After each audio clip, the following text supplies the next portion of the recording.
At this point, we've seen rotational versions of the kinematics variables, mass, force, work, and energy.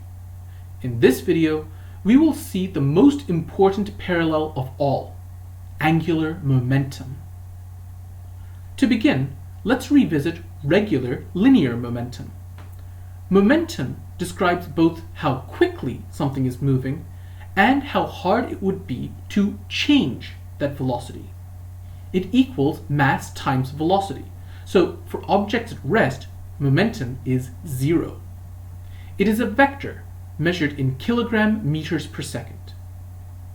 There is an exact parallel for rotation. It's called angular momentum. Angular momentum describes how quickly something is spinning and how hard it is to change that spin rate, that angular velocity. The equation for angular momentum is exactly analogous to that for linear momentum. The symbol for angular momentum is the capital letter L. The rotational version of mass is moment of inertia, and the rotational version of velocity is angular velocity, the spin rate. So, angular momentum equals moment of inertia times angular velocity. Be careful that unlike linear momentum, which is measured in kilogram meters per second, angular momentum is measured in kilograms meters squared per second. Angular momentum is a vector, and we use the same convention as we have for all of rotation. Counterclockwise rotation is considered positive, and its direction is in positive k hat. Clockwise rotation is considered negative, and its direction is in negative k hat. Let's consider an example. Here is a skater rotating with her arms outstretched. Let's calculate her angular momentum. Consider this question. A skater has a moment of inertia of 1.5 kilogram meters squared when her arms are outstretched. She enters a spin with an angular velocity of 3 radians per second. What is her angular momentum? In this question, we were told that a skater has her arms out. Something like this. And she is rotating around her axis. Now, her rotation might be a little hard to visualize if I just draw it like this, especially with my extremely limited drawing abilities. So I'm going to present what a top view of her would look like, a bird's eye view. If a sparrow flew on above her and looked down, the sparrow would see something like this. Here's the skater's head, and here are her arms. So this over here would be a front view of our skater, and this over here would be a top view of the skater.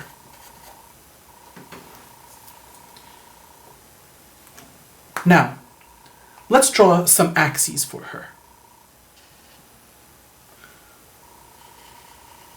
I'm going to set my axes in the conventional way, and I'm going to say that she is rotating in the positive direction. I'm justified in saying this because her initial velocity was 3 radians per second. That is a positive velocity. That means that she was rotating in the positive direction. And her moment of inertia was 1.5 kilogram meters squared. So now that we have all of this information, let us figure out what her angular velocity was. Angular velocity is symbolized with the capital letter L. It is a vector. It is equal to the moment of inertia multiplied by the rotation, the angular velocity, the spin rate. So it's an easy matter of substituting in what we know. Moment of inertia, 1.5. angular velocity. 3, because this is counterclockwise, we should correctly say 3k hat. And so when we multiply those together, that's going to give us 4.5 k hat, and the units of angular velocity are kilogram meters squared per second. Kilogram meters squared coming from the moment of inertia, and per second coming from radians per second. When you multiply these together, the radians goes away, so you're just left with kilogram meters squared per second. And this is the angular momentum of the skater when her arms are outstretched. Momentum is important because it is the subject of a universal law, the law of conservation of momentum. This law states, in a collision, the total momentum of the objects before the collision equals the total momentum after, as long as there were no external forces. This is a central pillar of physics, and it is impossible to overstate its importance in both the natural and the engineering world. As you probably guessed, there is a rotational equivalent. The total angular momentum of objects before a collision equals the total angular momentum after, as long as there are no external torques. Just like linear momentum is conserved as long as there are no outside forces, angular momentum is conserved as long as there are no outside torques. This is the law of conservation of angular momentum. This is considered its own conservation law. It is the third conservation law we have seen in this course after conservation of energy and conservation of linear momentum. Like them, it is a fundamental law of the universe, and everything that we have done in rotation has been leading to this equation. Let's try it out. When this skater draws her arms in, her shape becomes less spread out, which means her moment of inertia decreases. Let's see how conservation of angular momentum would play out in this case. Consider this puzzle. As the skater draws her arms in, her moment of inertia decreases to 0.6 kilogram meters squared. What is her new angular velocity? This new question dovetails from where we left off. So the skater with her arms outstretched, I'm going to consider to be my photo 1, and I'm going to draw photo 2 over here, corresponding to when she draws in her arms. In this case, when she draws in her arms from the front, she would look something like this. Here's her head, and her arms would be above her head, something like this. From the top, she would look something like this. Here's her head. You wouldn't really see her arms. Maybe her arms would look something like that, but it would definitely be a lot less space-filling than with her arms outstretched. I'm going to set my axes on the top view in exactly the same way as before.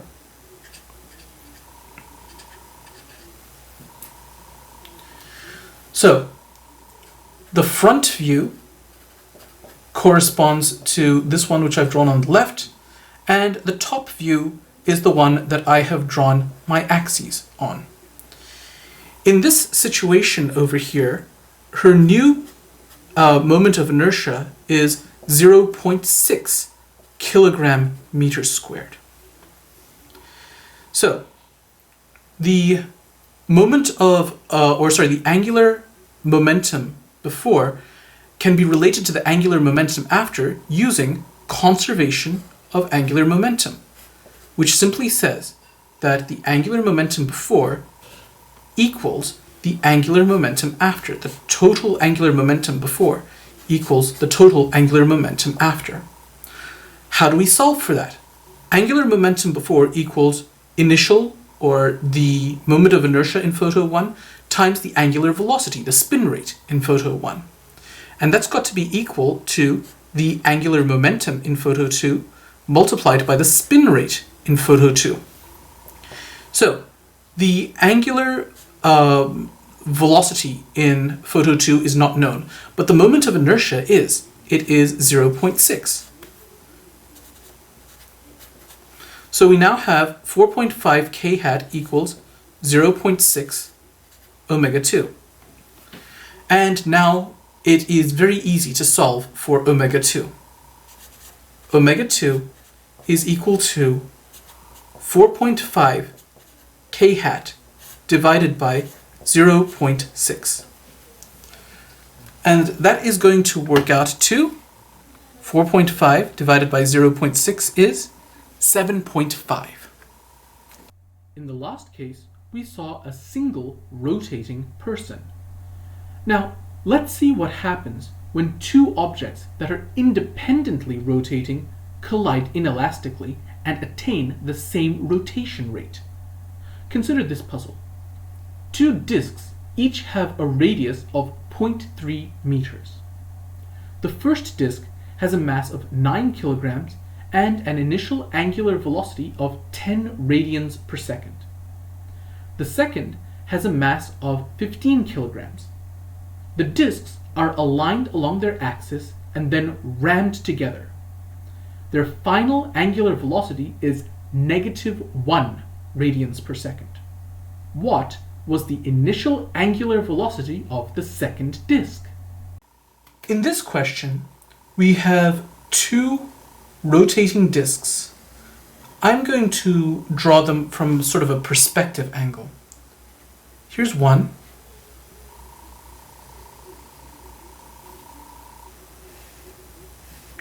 And here's the other. I'm going to draw it in orange.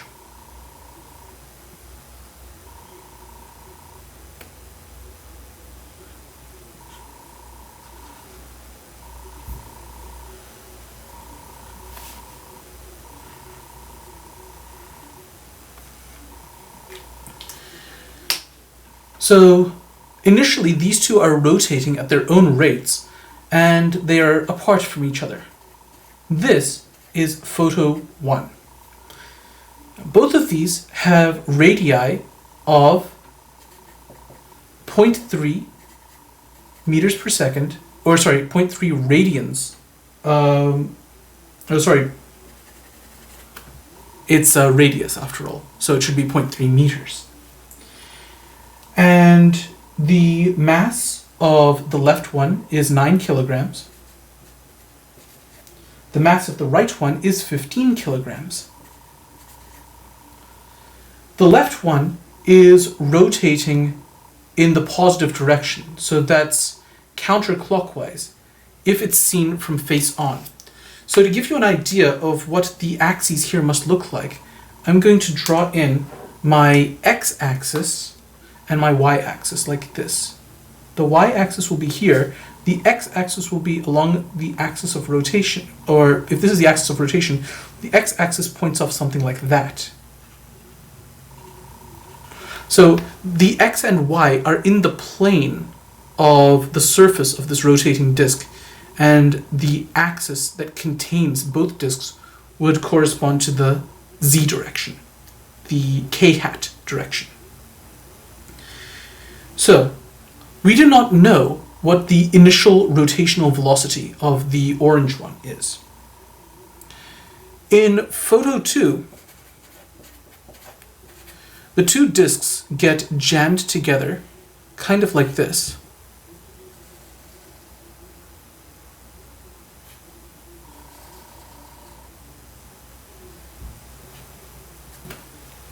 So that's the left disk, and the right disk would look something like this.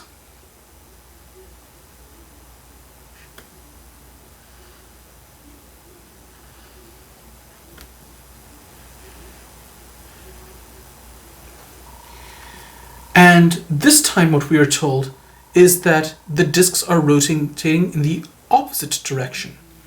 So initially the left disk was rotating at omega equals 10 k hat radians per second.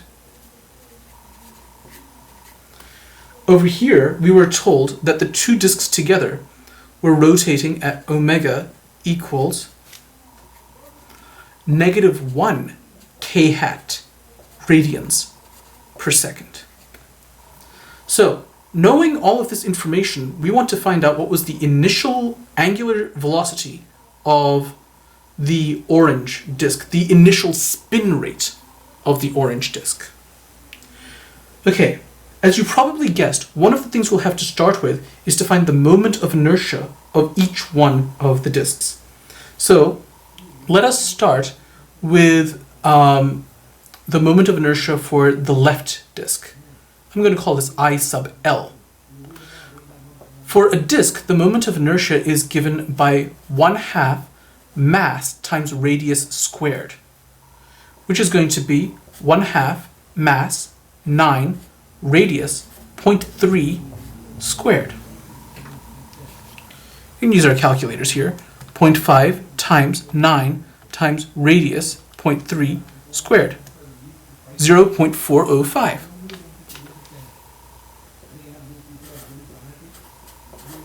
And this is measured in kilograms meters squared.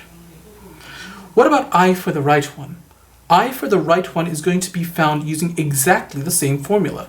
It's going to be equal to 1/2 times mass, 15, times radius, 0.3 squared.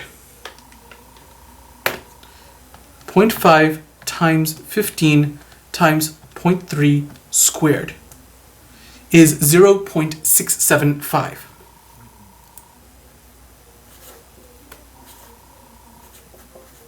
Kilogram meters squared. So now that we have all of this information, we are ready to apply conservation of angular momentum. Conservation of angular momentum tells us that the total momentum before the collision must equal the total momentum after the collision. There are two disks here. We have moment of inertia of the left disk multiplied by omega for the left disk. So that's the angular momentum for the left disk. That's L for the left disk. Plus I for the right disk, omega for the right disk, equals, and all of this corresponding to photo 1, equals moment of inertia for the right disk in photo 1, omega for the right disk in photo 2, rather, plus moment of inertia for the left disk, I sort of switched orders over here, in photo 2, omega for the left disk in photo 2. Alright, so to clarify what's going on here, each of these disks has its own moment of inertia, and it has its own spin rate, which means it has its own angular momentum. So the total angular momentum for each one of these disks before added together must equal the total angular momentum for each of these disks after added together. Now, let us plug in everything that we know. The I for the left one is 0.405. The initial rotational speed, the rotational velocity, the spin rate was 10 k hat, plus I for the right one was 0.675 times omega for the right, which is initially unknown, is all equal to 0.405. That was I for the left hat. I've again swapped the orders around. Apologies for that. So I for the left one is 0.405. Omega for the left one after was -1 k hat, because the two of these now share the same angular velocity.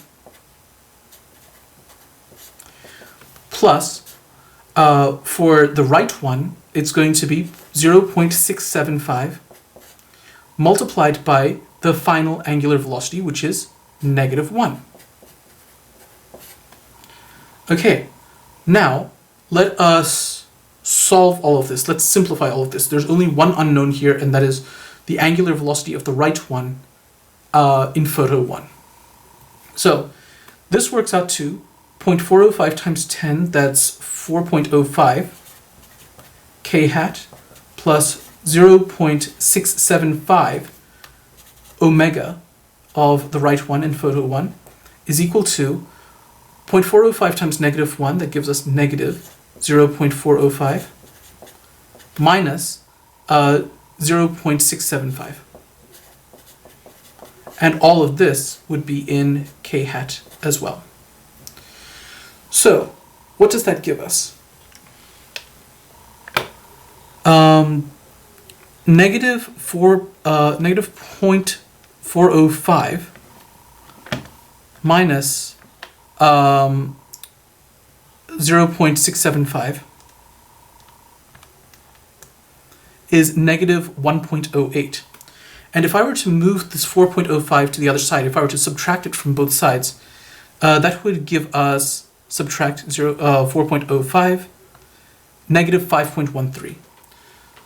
So subtracting this from both sides and simplifying, I get 0.675 omega for the right in photo 1 is equal to negative 5.13 k hat. Finally, divide this last result by 0.675 and we get negative 7.6. So omega for the right disk in photo 1 is negative 7.6 k hat, and because it's an angular velocity, that would be measured in radians per second. So now what we have done is we used the moments of inertia, the difficulty in spinning an object, and what we knew of the rotational velocities, the spin rates, and used them in conservation of angular momentum to find the unknown initial spin rate of the right-hand disk. The way we did that is by using conservation of momentum, of angular momentum, expanding it out so we had all of the terms for angular momentum, and then substituting it in what we know and solving accordingly. The process for solving this out is very similar to the process for linear momentum. It just so happens that we have a couple of different variable names here. It's easy to expand this analysis to cases where the two objects have different shapes or are separating rather than joining. Consider this question. A carousel has a mass of 50 kilograms and a radius of 2 meters. It rotates at 2 radians per second. A 6.25 kilogram dog sits on the rim. Then it jumps off and comes to rest. What is the angular velocity of the carousel after the dog jumps off? In this question, we have a carousel. The carousel is present obviously in both pictures. There is a dog riding on the carousel. Initially, they are, or it is, I suppose, located over here, but then it jumps off the carousel. So photo 1 is before the dog jumps, and photo 2 is after the dog jumps. In both cases, the carousel is rotating. We were given the mass of the carousel as being 50 kilograms. So let's call it m sub c. And we were told that the mass of the dog is 6.25 kilograms. The initial angular momentum, the initial angular velocity of the carousel and the dog was 2 radians per second. So knowing all of this information, we want to find out what is the spin rate of the carousel after the dog jumps off. Let's draw our axes.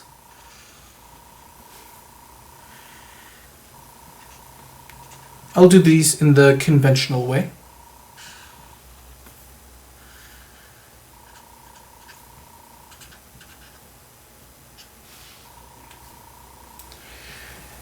And now we need to find what the moments of inertia would be for both the carousel and the dog.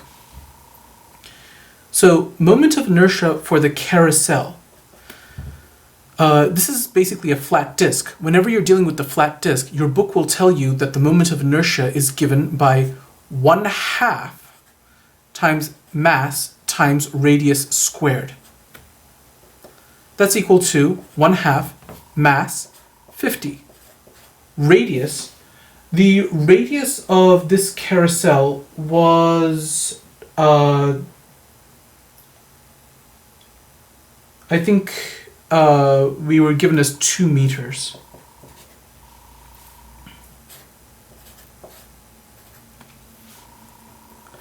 So the moment of inertia for the carousel is 1/2 times 50 times 2 squared. 2 squared is 4.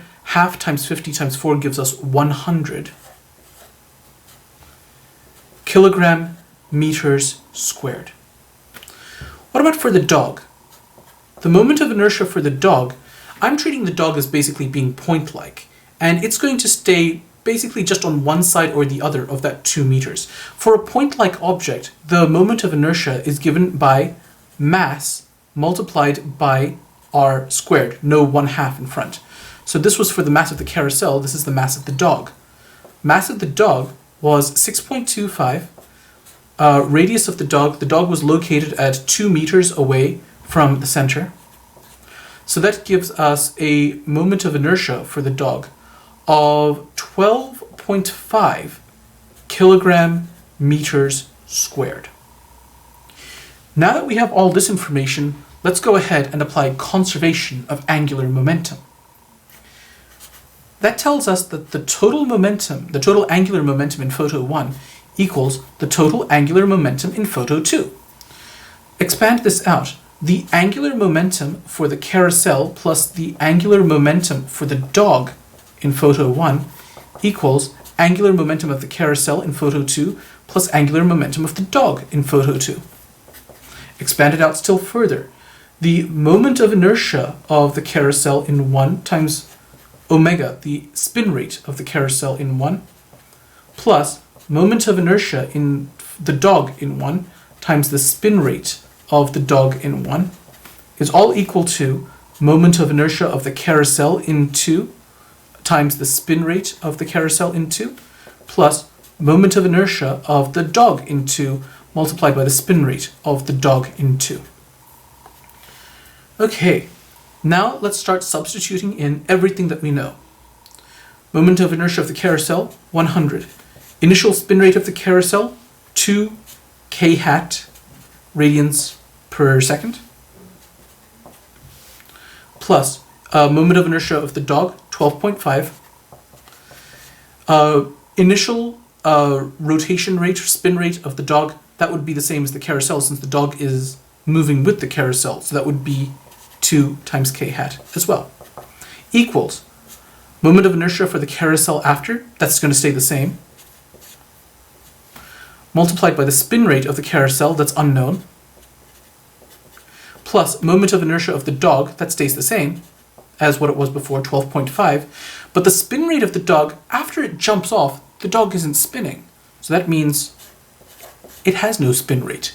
Its angular velocity is 0, and therefore this entire term cancels out. Let's simplify this. 100 times 2 gives us 200. 12.5 times 2 gives us 25. So this entire left side, let me just double check that actually.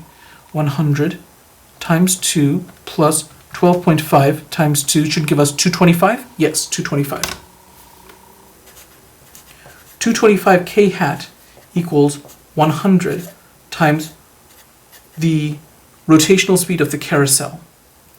So, easy enough. The final rotational velocity of the carousel is 225 divided by 100, which is 2.25 k hat. The dog jumps off, the carousel goes faster. And that makes sense, because the moment of inertia on the right side is smaller with the dog off than what it was on the left side with the dog on.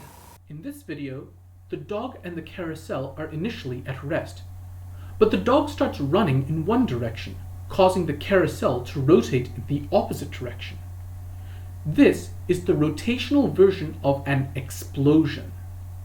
Consider this puzzle. A carousel has a mass of 60 kilograms and a radius of 1.5 meters. A dog sits on the rim. Both are initially at rest. The dog then runs around the carousel at 4 radians per second with respect to the ground. The carousel starts revolving at negative 0.3 radians per second. What is the mass of the dog? In this question, for photo 1, we have a carousel and a dog that is sitting on the carousel. Both of them are initially at rest. Then, in photo 2, the dog starts running in one direction, and as a result, to conserve angular momentum, the carousel obviously starts rotating in the other direction. This is the rotational equivalent of an explosion. Just like when you had two things that were standing still, and let's say if you were on an icy surface and you threw a football, you would start recoiling in the opposite direction. This is exactly the same effect, but in rotation. Here, an object is moving suddenly clockwise, and so the thing that it's standing on has to rotate counterclockwise to compensate. Let's draw our axes. There's x, there's y.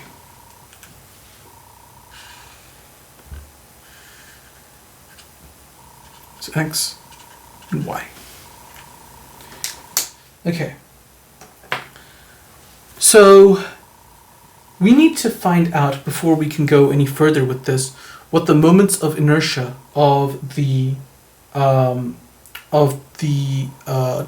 carousel and the dog are. So let's start off by writing some basic information down. The mass of the carousel is 60. The radius of the carousel is 1.5. The mass of the dog is unknown.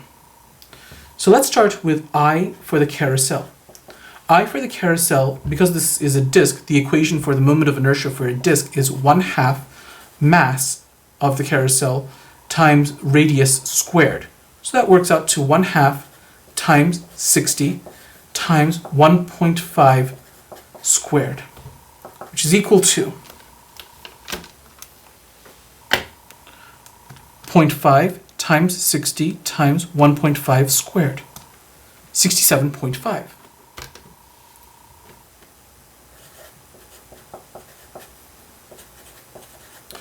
Now for the dog. We're going to run into a bit of a quandary here because we don't know what the mass of the dog is, so we're going to have to keep that as m sub d. But we do know that the dog is at the rim of the carousel. So r for the dog, actually there should not be a 1/2 here, we're treating the dog as the particle, and the equation for the moment of inertia for a particle is going to be the mass multiplied by the radius squared. It does not include a 1/2. Only a disk includes a 1/2, a particle does not. So that works out to mass of the dog times the radius squared, which is 1.5 squared. So that whole thing is going to work out to 1.5 squared is 2.25 mass of the dog. That's the best that we can do for moment of inertia of the dog. Now, let us solve for the angular momentum. Conservation of momentum tells us that the total angular momentum before must equal the total angular momentum after. The total angular momentum in photo 1 equals the total angular momentum in photo 2. Expand this out. The angular momentum of the carousel in 1 plus the angular momentum of the dog in 1 is equal to angular momentum of the carousel in 2 plus angular momentum of the dog in 2. Expand it out still further. Moment of inertia of the carousel in 1 times omega of the carousel in 1, that's the spin rate, plus moment of inertia of the dog in 1 times the spin rate of the dog in 1 is all equal to moment of inertia of the carousel in 2, spin rate of the carousel in 2, plus moment of the inertia of the dog in 2, spin rate of the dog in 2. Okay, so now that we have all of this expanded out, let's plug in what we know. Moment of inertia of the carousel is 67.5. Omega for the carousel initially is not moving, so it's 0. Moment of inertia of the dog, that is 2.25 times the mass of the dog. Omega of the dog is 0, is equal to moment of inertia of the carousel in 2, that's still going to be 67.5. Omega for the carousel, we were told that the dog actually has a spin rate of 4. Its angular velocity is 4 radians per second. And for the carousel, it was negative 0.3. So that gives us negative 0.3 over here, plus moment of inertia of the dog, which is 2.25 mass of the dog, times omega of the dog, that is 4. Now let's start simplifying everything. The entire left side goes to 0, is equal to 67.5 multiplied by 0.3, negative 0.3.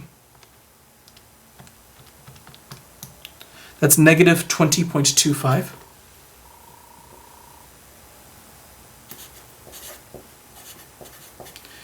Plus 2.25 times 4, that's 9, times the mass of the dog.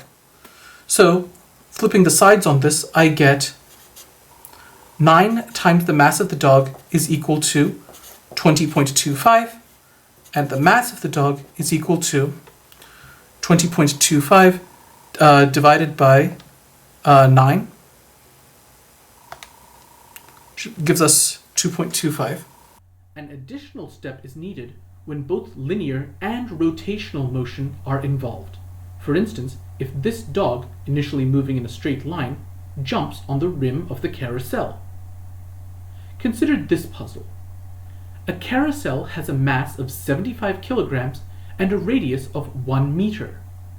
A 15 kilogram dog runs onto the carousel and jumps onto the rim. The carousel starts rotating at 0.4 radians per second. What was the linear velocity of the dog before it ran onto the carousel?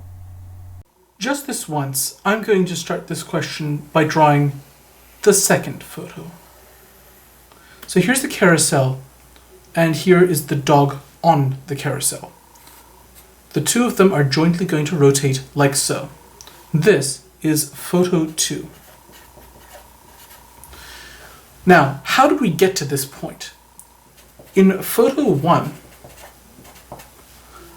we had the carousel, which was initially stationary, and the dog running onto it. So the dog was initially in linear motion, but then that turned into rotational motion. Okay, now let's put down all of the information that we know. The mass of the carousel is 75. The mass of the dog is 15. The radius of the carousel was 2.5. Let's draw in our axes. I'm going to set positive x to be in this direction, positive y to be in that direction.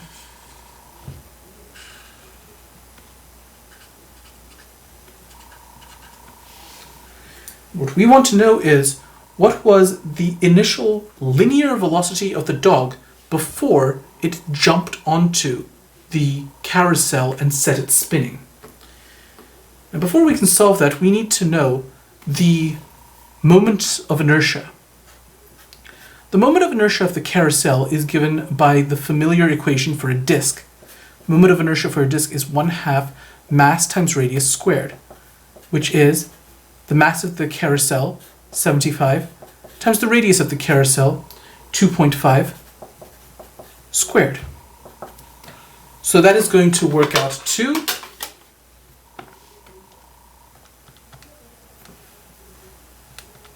0.5 times 7.5 times 2.5 squared is 234.375.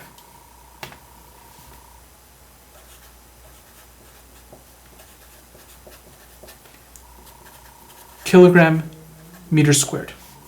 What about I for the dog? The moment of inertia of the dog after it has jumped onto the carousel will be given by the moment of inertia for a point-like object. That would be mr squared. So that would be mass of the dog, 15, times the radius of the dog, that's 2.5, squared. So 15 times 2.5 squared.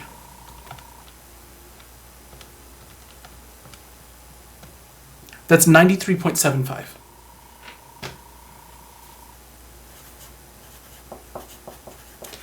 So now we have the moments of inertia of the dog, and we have the moment of inertia of the carousel. And we were told one other piece of information. We were told that the carousel, after the dog jumps on it, starts rotating at an angular velocity of 2 radians per second. Okay, so now that we have all of this information, let us start plugging it in to conservation of momentum, and let's see what we can find out. Conservation of momentum tells us that the total momentum before the collision equals the total momentum, the total angular momentum after the collision.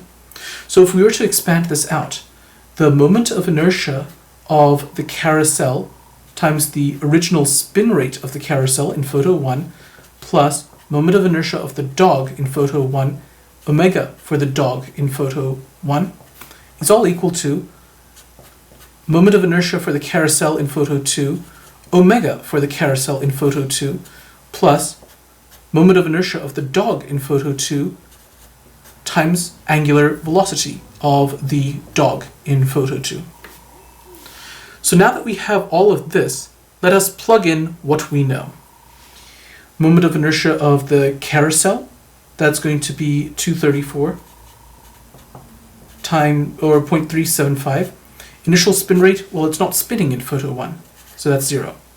Plus moment of inertia of the dog. We're going to visualize this in a very specific way. We're going to assume that we're looking at the dog just a nanosecond before it jumps on. As a result, the moment of inertia of the dog will actually be constant between these two photos. So we use the same moment of inertia as after it has jumped on. That multiplied by omega, the spin rate of the dog, in photo 1. So the approach that we have here is, we know that the dog is moving linearly, but at the moment just before it jumps on, we're going to try to calculate what its spin rate is. What its spin rate would be had it been moving in a circle, and then we'll relate that backwards to find out what its linear velocity must be. All of this is going to be equal to moment of inertia of the carousel, still 234.375, times omega of the carousel, which is 2, plus moment of inertia of the dog, that's 93.75, omega of the dog, which is also 2. All right, let's start simplifying all of this. The initial angular momentum of the carousel is 0, so that term goes away entirely. So this entire right side can be worked out as follows. 234.375 times 2 plus 93.75 times 2. 656.25. So now we have that 93.75 omega for the dog in photo 1 is equal to 656.25. And to be clear, all of this was in k hat because the rotation is occurring counterclockwise. Now we just need to divide by 93.75. That's 7.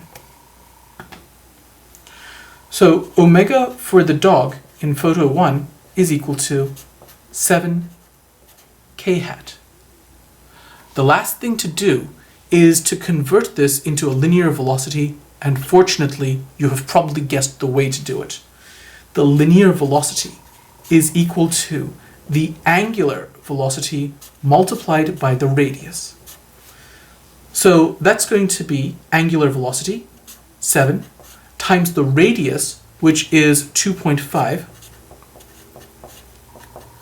So that's going to be 7 times 2.5, 17.5 meters per second.